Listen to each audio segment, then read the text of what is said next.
বিপদগ্রস্ত আপনার কি অ্যালার্জি আছে হিন্দু ধর্ম নিয়ে? সত্যি কথা বলুন। না, আমার কোনো অ্যালার্জি নেই। তাহলে আপনি গরু খাচ্ছেন তার রাস্তায় সঙ্গে দাঁড়িয়ে? হিন্দু ধর্মের কি সম্পর্ক আছে? তাহলে আপনি গরু খাচ্ছেন রাস্তায় দাঁড়িয়ে, বিজেপির নেতারা বলছে ইচ্ছাকৃত করেন। বিজেপির নেতারা কি আদৌ জানেন হিন্দু সংস্কৃতি কি? আমি তো বারবার বলছি, বিজেপির নেতাদের জ্ঞানগম্যিটা হোয়াটসঅ্যাপ ইউনিভার্সিটি ভিত্তিক।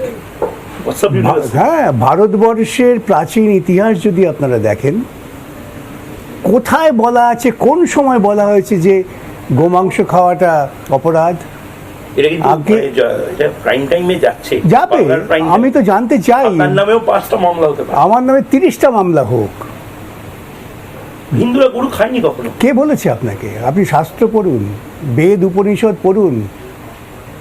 ব্রাহ্মণদের উপাদেয় খাদ্য ছিল গোমাংস, এবং সেজন্যেই আত্মীয়দের বলা হতো গঘ্ন, অর্থাৎ আত্মীয় স্বজন এলে সেবা করার জন্য গরু মাংস সহজে।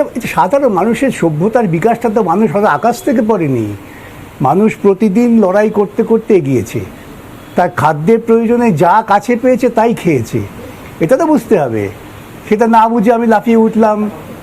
ব্রাহ্মণ্যরা যখন এক জায়গায় তাদের ব্রাহ্মণ্যবাদকে প্রতিষ্ঠা করতে চেষ্টা করলেন যে আমরা ভিন্ন, তোমরা সব অন্তজ, তখন এই খাদ্যাভ্যাসের পরিবর্তনটা হতে শুরু করলো।